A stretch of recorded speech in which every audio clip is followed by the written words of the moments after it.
劉金做嘅其中一段，我覺得幾精彩嘅，應該一齊睇下。我懶啦，即係唔講嘢啦，因為我覺得嗰個可以講退休，梗係佢講退休嘅，因為我哋提過退休嘅問題。好啦，政府有個角色，呢個係我覺得啫嚇，即係政府係咁角色，即係我冇權去干預啦，係咪？而家梁生上台有佢自己睇法啦，係咪？我同梁生冇乜關係㗎。第一個咧嚇，政府嘅角色就照自然啦，佢一定係資源分配啦。咁所謂資源分配咧就係咧，若果頭先我哋睇翻從社會角色，我哋一啲嘅誤解啊啲嘢咧，矯正翻嚟嗰個嘅社會資源嗰個分配，就唔係一種咧即係扭曲咗個資源分配。而家香港最大資源分配喺邊度啊？教育。教育嘅目標係啲咩人啊？青少年知道咩？青城啦嗰啲雞，佢會唔會抌多啲錢落老人家度㗎？咁所以我哋會諗就係、喂，如果你分配資源嘅時候，你點睇先？你嗰個嘅即係所謂分配咧，係睇人數啊，睇佢價值啊，睇佢社會角色。而家政府就睇社會角色啊嘛，啲老人家俾咁多你做咩？佢都嗰邊緊，係嘛？或者佢睇，喂佢老啦嘛，老就咩休息啦咁樣。使乜咁多嘢？咁就睇佢嗰個嘅，即係對老人家嘅社會嗰個睇法啊嘛。如果有唔同睇法嘅話，社會資源嘅分配就會唔同咗㗎啦。咁究竟政府有冇呢啲人喺度咧？政府有個嘅機構咧叫做安老事務委員會㗎，你知唔知啊？呢幾年完全冇做過嘢。你睇個網頁就知道㗎，開咗啲咩會，佢列晒出，佢就夠膽喎，將啲會議你整晒出嚟喎。又冇人嘈嘅喎，呢個完全係咧，我哋喺社會一個即係好可憐嘅現象嚟。老人家就冇人理㗎嘛，咁所以佢哋做咩咪，得啦，做咗咪算咯咁樣。你睇安老事務委員會做啲咩啫？有，佢哋做嗰啲研究啊，做嗰啲嘢嘅。不過有冇？我覺得呢個人家影嘅相嘅啫，手咯，我參加過幾次。你參加幾次啊？兩次咯，2次我拉個手嘅，跟住影人張相。揾你賣廣告係咪？咁即係話俾人聽，我做咗嘢咯咁樣係咪？即係如果真係咁嘅話，咁事實上我就專睇嗰啲研究嗰啲嘢嘅。佢曾經做過一個研究咧，係參考外國嘅，實唔實行我唔知道。咁咧就喺美國我哋都知道美國嗰個即係退休保障出咗問題啦，又唔夠錢使啊。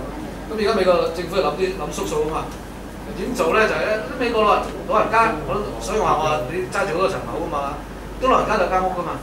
好啦，美國人咧就好得意嘅，嗰啲屋咧，佢老咗之後啲屋，佢過身咧屋，佢話做咩？佢捐俾人㗎，佢唔會俾仔女嘅，仔女都唔愛嘅，仔女可能第二個州住㗎嘛，幾間屋唔知點算㗎嘛。所以老人家啲屋咧，通常都係佢過身就一係捐咗俾人啊，一係送咗俾人啊咁樣，或者唔知點啊。咁所以美國政府咧就做一樣嘢，就叫做reverse mortgage， 就逢親65歲嘅老人家咧，佢除咗攞政府退休保障之外咧，佢要攞翻屋出嚟咧，就按俾銀行。銀行咧就同政府咧就掛鈎。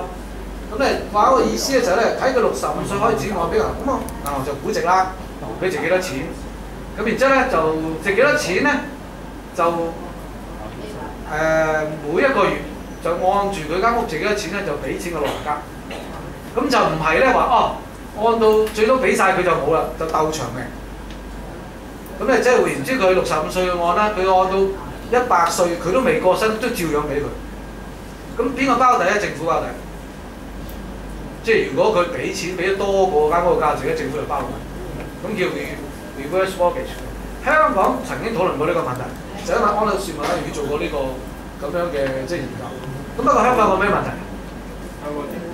行埋得通咁樣？你估行埋得通？呢個做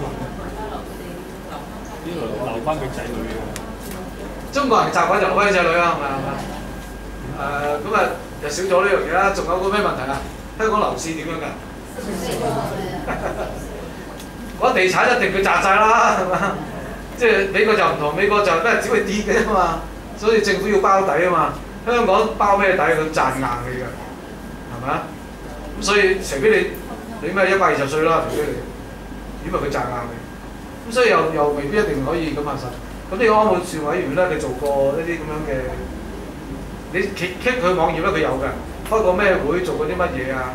可能應該上，我唔知啦。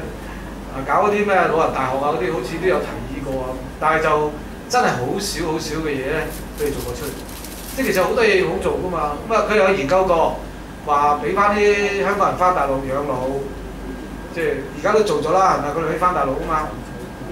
得可以而家得㗎，但係限於去福建同埋廣東省啊嘛，即係廣西都唔得，即係限呢兩個省你先得。咁但係問題而家亦都未解決嘅問題就係醫療嘅問題啊嘛。即係翻大陸嘅病咗點算咧？佢喺大陸睇醫生要咩？你好貴錢㗎嘛，翻香港佢唔使錢㗎嘛。咁可唔可以佢喺大陸睇醫生都唔使錢咧？咁又要即係又要諗啦。咁所以好多嘢咧係即係資源分配咧係一個，即係你話好頭痛係。如果我點解俾30萬你一個月啫？知唔知而家梁振英嗰啲新制睇嗰啲高官最高嗰啲30萬一個月？我諗下，你辭職走去做1年都已經可以退休啦，係咪？咁你受得咁嘅人工，你又要諗㗎啦，唔係我哋去煩惱㗎嘛，係嘛？係應該你去煩惱，所以話政府應有角色，我可以出聲就咁解，因為係我哋出錢咧俾你㗎嘛，咁你就要咩諗掂佢啦。咁你安老事務委員會做唔到嘢，而家冇人嘈你啫。將來我哋有票嗰時，我哋可以嘈你㗎啦嘛。哇！你個安老事務委員做過啲咩出嚟？真係見唔到啲咩喎。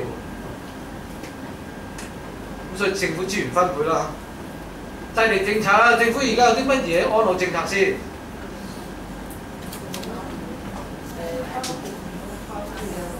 而家翻去養老啊嘛，得唔得啊？咪可唔可以啊？都講咗社會變遷啊，又走翻轉頭，都唔知邊個咧，即係咁好巧嘅。佢又拱翻咩？嗰啲咩儒家嗰套嘢出嚟啊嘛，即係話我哋要孝順父母，所以要翻屋企你養佢啦咁樣。喂大佬啊，我屋企住我都唔夠地方，我點住阿媽喺度啊？咁仲要咧，我而家輪緊居屋公屋添，咁點啊？即係你除非有配套，係咯，唯一啲即係吸引力係快啲咯，即係跟住長者快啲，跟住趕阿媽走咯嘛，就唔係嘛？好巧嚟㗎，趕阿媽走，跟住佢咪咩？分戶啊嘛，係咪？咁佢又唔使輪啦，阿媽就慘啦，有呢啲衰仔喺度㗎。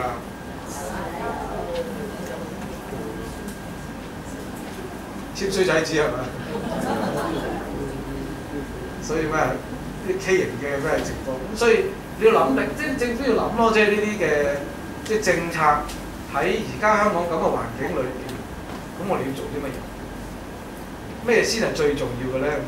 喺而家喺我哋嘅人口底下，咁咩最重要？而家年年咧，唔係年年，幾年嘅出一次咧，香港人口趨勢嗰啲，我又唔見到佢跟住。成日都講話人口老化，又唔見到好大力去做一啲政策咧，預備人口老化喎。佢預備人口老化咧，就俾多人生仔啫喎。你老啊，你嘅事喎，就冇乜理咧。將來即係4分1人口係老人家點算喎？所以第時你哋要出聲啊！你嗰票好緊要。即係邊個冇人口冇老人政策嗰啲，又唔好選佢。走去嘈下佢哋咯，咩呢個好快啫嘛，即係你10年到就見到㗎啦。第時你冇屋住，唔好喊喎嗰時候。就因為即係今日我哋都要爭取，啲人政府好似又唔理咁啊，跟住啲議員又唔會理啦，係嘛？咁喺成個政府成個社會體系裏邊，我哋就變咗越嚟越弱勢。咁我哋又要認弱勢先，人哋先幫我哋喎，係咪？即係頭先啱先講完㗎嘛，我哋唔可以強勢㗎嘛，所以我嗰度提咗你啦，你以後就係長毛嚟㗎。你嗰票好緊要喎，你嗰票邊個區議員走嚟叫我算？你有冇老人政策先咁樣？你要將為老人家做啲乜嘢？你有冇提倡過咧？以後啲屋苑上邊咧係做呢一個嘅骨灰龕啊？真係㗎，為咗你自己幸福咧嚇。你就要咩？要佢逼佢做呢啲嘢咯。即係唔係講笑啊？骨灰龕個問題真係唯有咁樣，咁啊拱晒邊度啫？而家啲人拱咩刮地底啊嘛，喺地底做啊嘛，唔知啊。